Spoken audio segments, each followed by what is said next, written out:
E assim como ao homem está ordenado morrer uma só vez, vindo depois disto o juízo, assim também Cristo, oferecendo-se uma só vez, para tirar o pecado por muitos, aparecerá a segunda vez sem pecado aos que nele creem para a salvação. E como está ordenado, constituído aos homens, na linguagem siríaca, aos filhos dos homens, de Adão toda a sua posteridade. Em siríaco temos que em um tempo determinado, mas depois disso.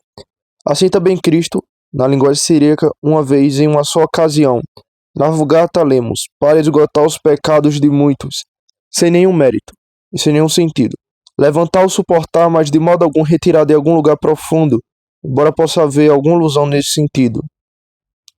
Elevar ou suportar os pecados de muitos em si mesmo, ele os tomou sobre si como um fardo que carregou na cruz, em oposição a, posteriormente, não carregado de pecado.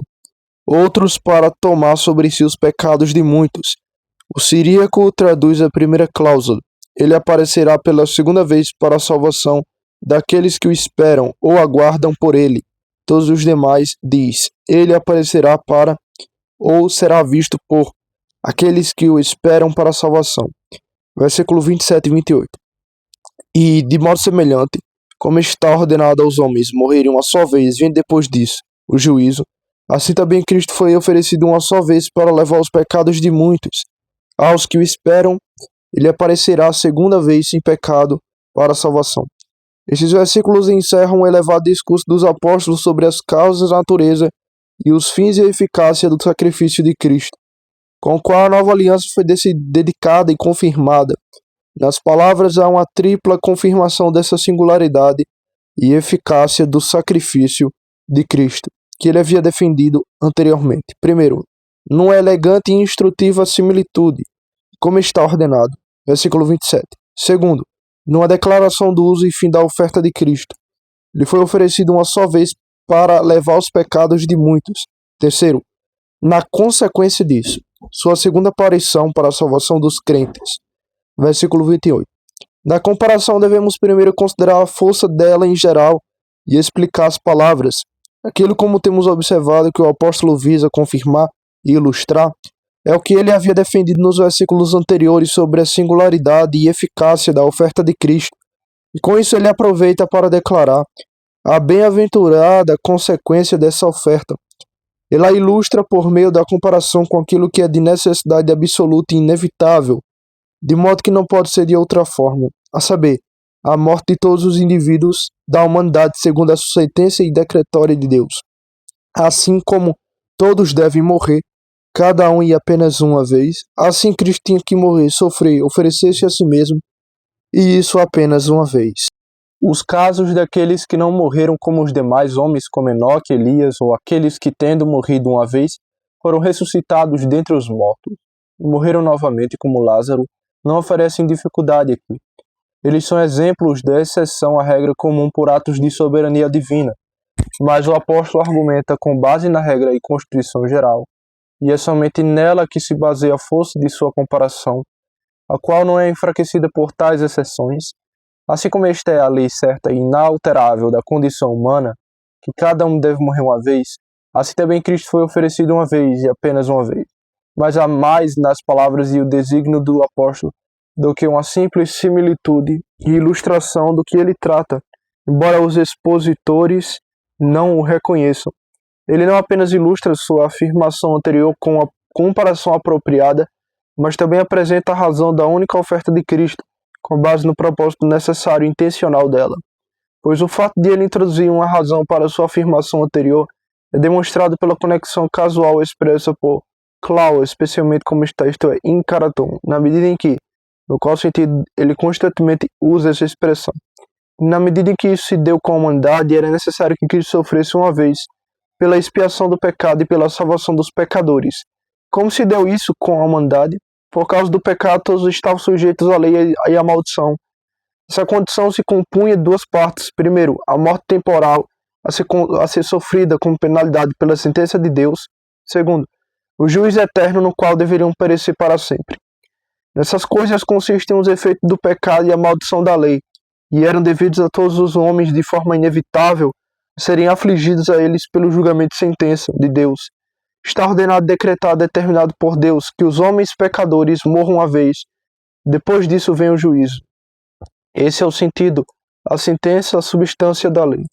Sobre essa sentença, todos devem perecer eternamente, se não forem divinamente socorridos. Mas na medida em que eram assim com eles, a única oferta de Cristo feita uma vez foi preparada para o seu socorro e livramento. E o socorro na infinita sabedoria de Deus é eminentemente proporcional ao mal, o remédio e à enfermidade. Pois primeiro, assim como o homem devia morrer uma vez, legal e penalmente, por causa do pecado, pela sentença da lei, assim também Cristo morreu e sofreu e se ofereceu uma vez, e não mais que isso, para levar o pecado, expiá-lo e assim remover a morte enquanto penal. Segundo, e como após a morte os homens devem comparecer novamente, uma segunda vez para o juízo, a fim de sofrer condenação, assim também após sua oferta única para remover o pecado e a morte, Cristo aparecerá uma segunda vez para nos livrar do juízo e nos conceder a salvação eterna. Com essa interpretação das palavras, não excluo o uso da comparação nem o desígnio do apóstolo de ilustrar a única oferta de Cristo, pela certeza da morte única dos homens, pois essas coisas de fato se ilustram mutuamente quando comparadas. Mas além disso, entendo que há mais nelas do que uma mera comparação entre coisas que não têm relação entre si, mas apenas alguma semelhança no fato de acontecerem apenas uma vez. Sim, parece não haver muita luz nem qualquer força de argumentação numa comparação tão arbitrariamente construída, mas considero essas coisas em uma situação e oposição mútua que são as mesmas entre a lei e o evangelho, e haverá muita luz e argumentação na comparação delas, pois sendo que o fim da morte, do sofrimento e da oferta de Cristo era remover e extinguir o castigo devido ao pecado, o qual consistia nisso, que os homens deveriam morrer uma vez e apenas uma vez. Depois disso vem o juízo e a condenação. Era conveniente a sabedoria divina de Deus para esse fim, que Cristo morresse, sofresse e se oferecesse uma vez somente à posteridade e posteriormente trouxesse a salvação àqueles por quem ele morreu. E esse é o sentido próprio de enquanto-nos, o qual os intérpretes não sabem como compreender neste lugar e tentam de várias formas alterar. Alguns alegam que certos manuscritos trazem o que supõe ter vindo de, mas a única razão pela qual não gostam da palavra é porque não compreendem o seu sentido. Entenda corretamente o pensamento do apóstolo e sua expressão será vista como adequada a tal coisa. Portanto, neste versículo há uma oposição e comparação completa entre a lei e o evangelho, entre a maldição devido ao pecado e a redenção que há em Cristo Jesus. E podemos observar que, primeiro, Deus ajustou de modo excelente o nosso socorro, a nossa miséria aos meios e causas dela, de modo que sua própria sabedoria e graça sejam exaltadas e nossa fé fortalecida. Aquilo que é resumidamente apresentado por nosso apóstolo nessa elegante antítese, ele declara amplamente em Romanos 5, do versículo 12 até o final do capítulo. Mas prossigamos com a palavra e a interpretação dela. Na primeira parte da antítese e comparação, versículo 27, há três coisas afirmadas. Primeira, a morte dos homens. Segundo, o juízo que se segue. Terceira, a causa de ambos. O último deve ser explicado primeiro. Primeiro, está ordenado, determinado.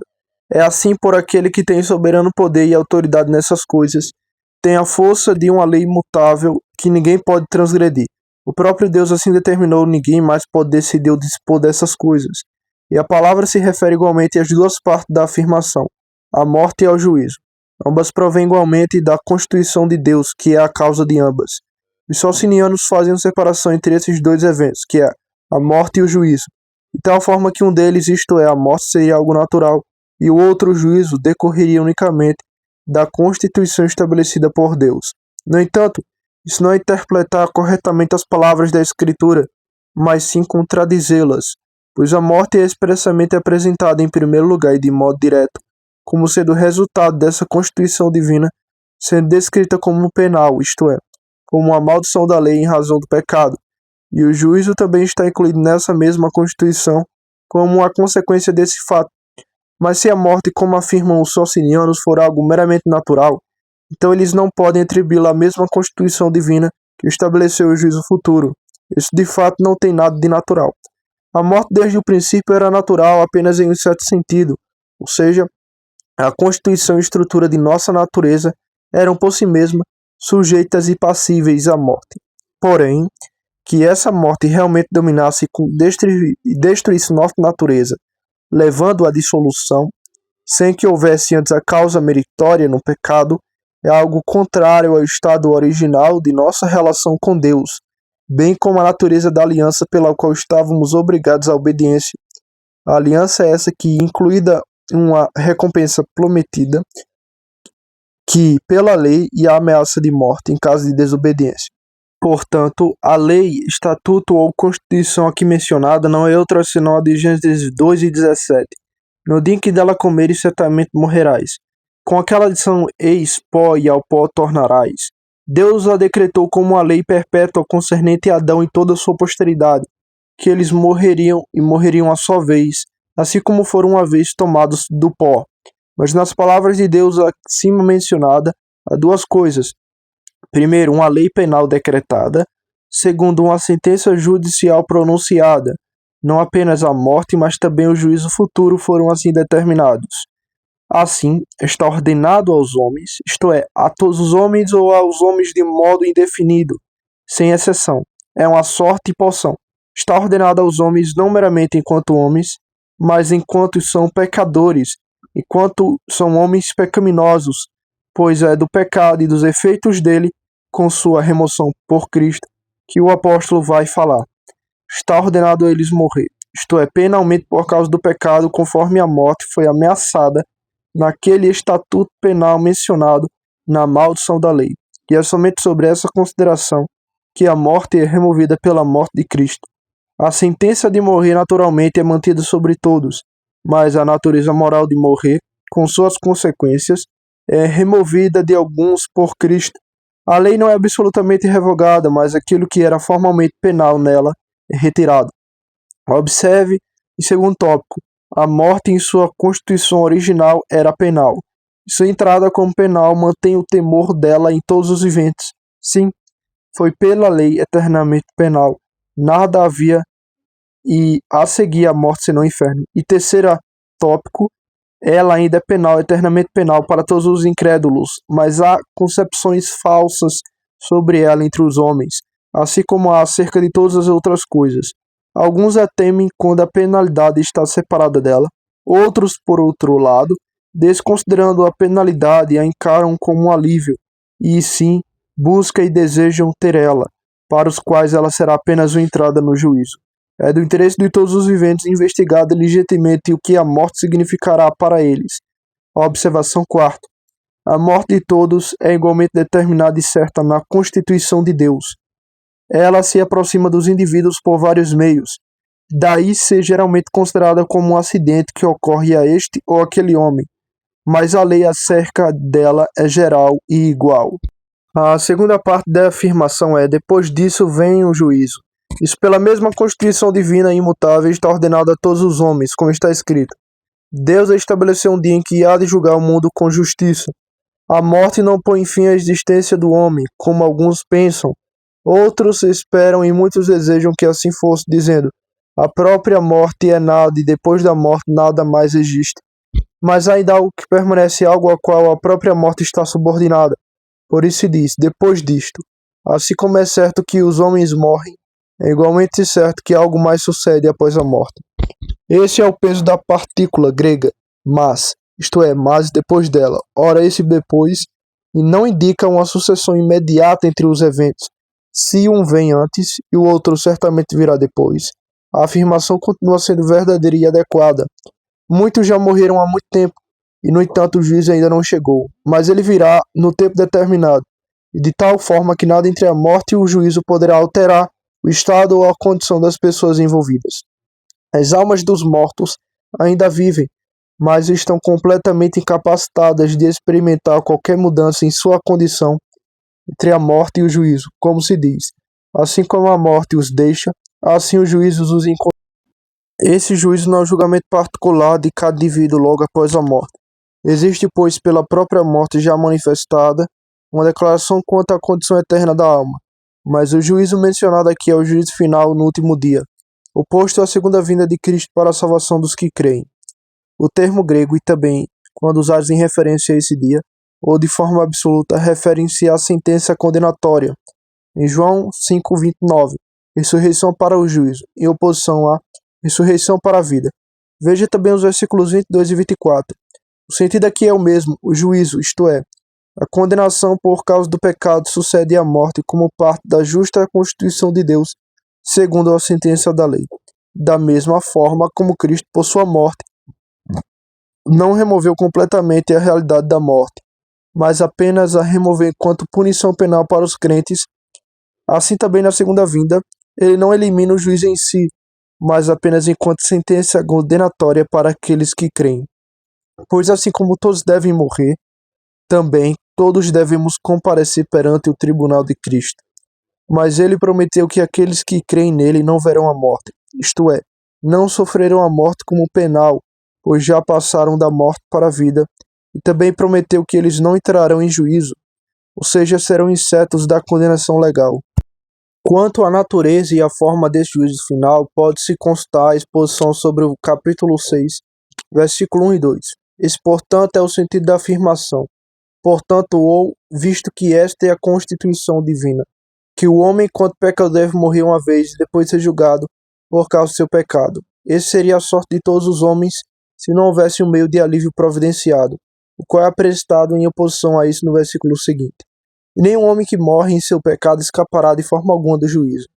O versículo 28. Este versículo nos apresenta o alívio providenciado na sabedoria e graça de Deus para esta condição e contra ela. E há nas palavras, primeiro, a nota reditiva de comparação e oposição, que é assim. Segundo, sujeito tratado, a oferta de Cristo. Terceiro, o fim dela, levar os pecados de muitos. Quarto, o consequente disso, que deve ser tratado distintamente. Primeiramente, a nota reditiva, que é assim, ou de igual modo, em resposta àquela condição das pessoas e como remédio contra ela, em uma bendita condescendência, sabedoria, bondade e graças divinas. Terceiro, o que se afirma dele é: ele aparecerá, ele será visto, haverá uma visão pública e visível dele. Ele foi visto na terra nos dias de sua carne, agora está no céu onde nenhum olho mortal pode vê-lo dentro do véu, aquela glória na qual não podemos penetrar. O céu deve recebê-lo até os tempos da restauração de todas as coisas. Ele pode de fato parecer em que quiser, por uma dispensação extraordinária. Assim foi visto por Estevão de pé à destra de Deus. Atos 7:56. Assim apareceu a Paulo. Mas quanto ao estado geral da igreja e ao exercício de seu ofício mediador, ele não é visto por ninguém. Assim também o sumo sacerdote não era visto pelo povo, depois de entrar no lugar santíssimo até que saísse novamente.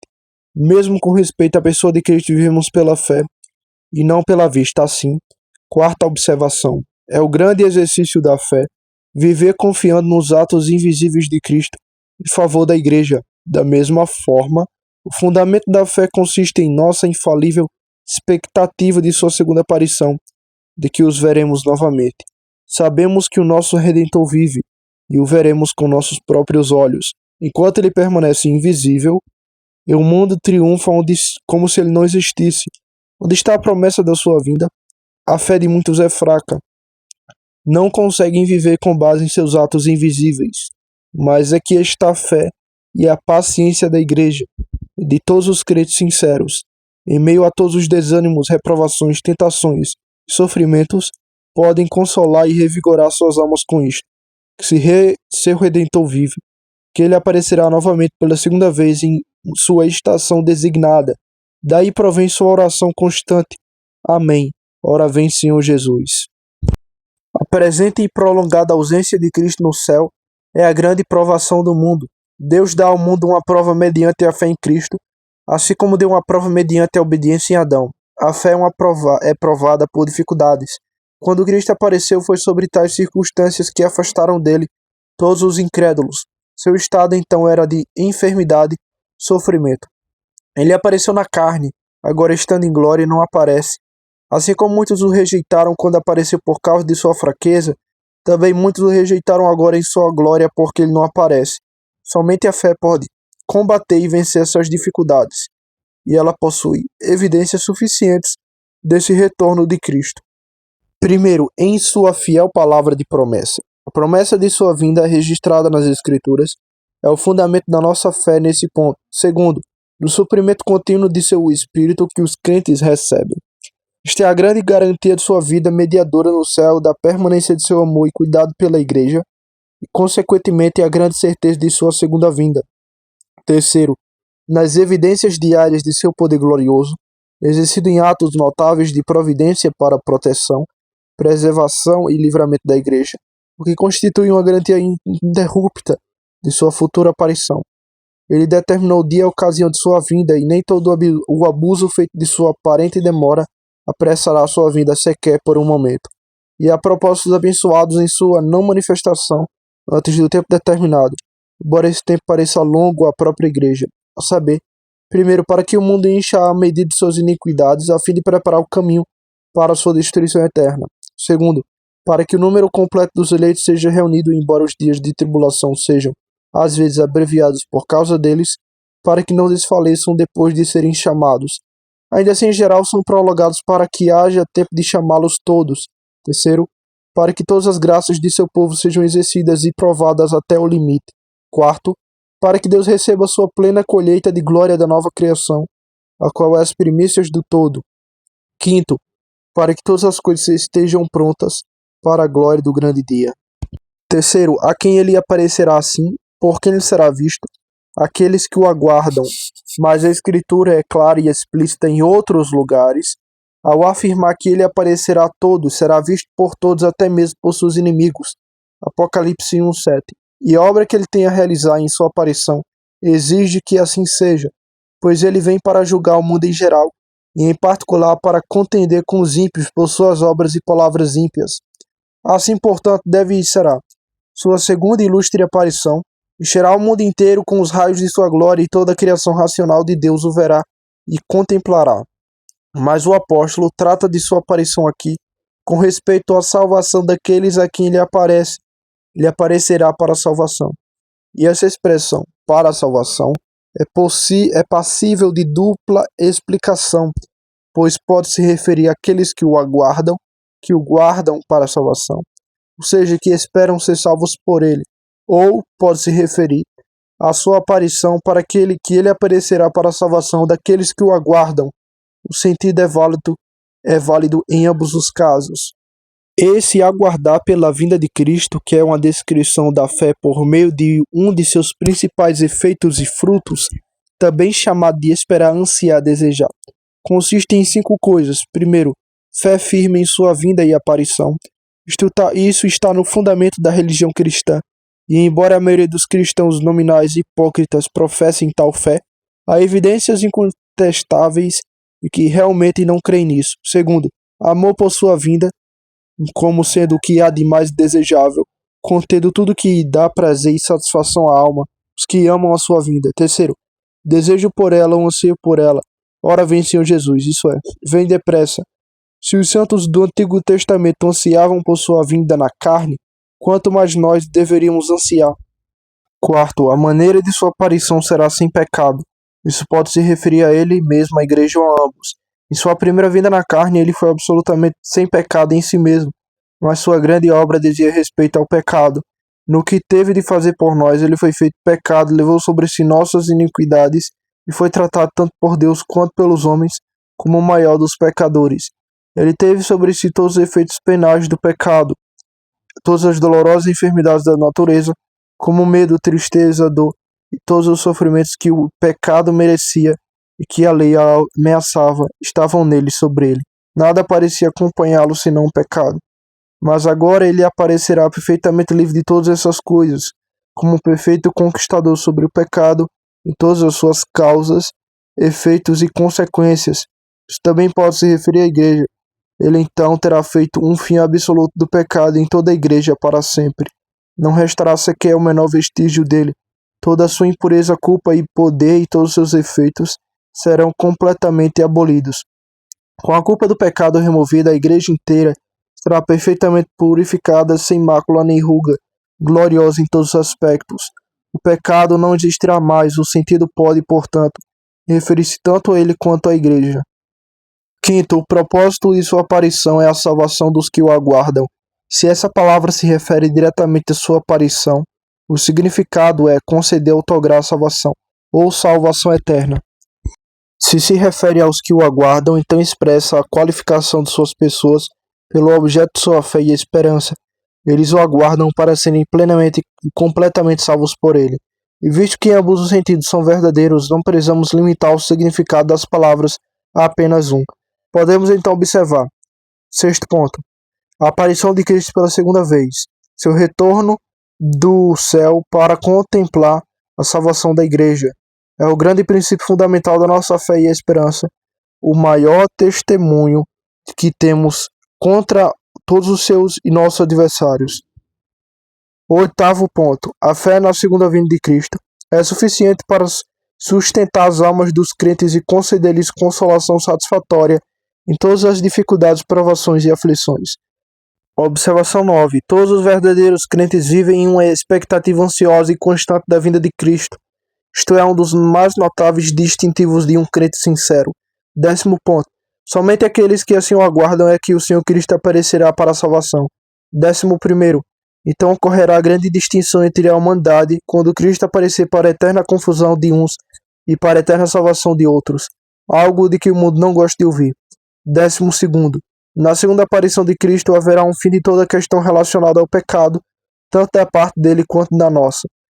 13º ponto. A comunicação da salvação efetiva a todos os crentes para a glória de Deus é o fim último do ofício de Cristo.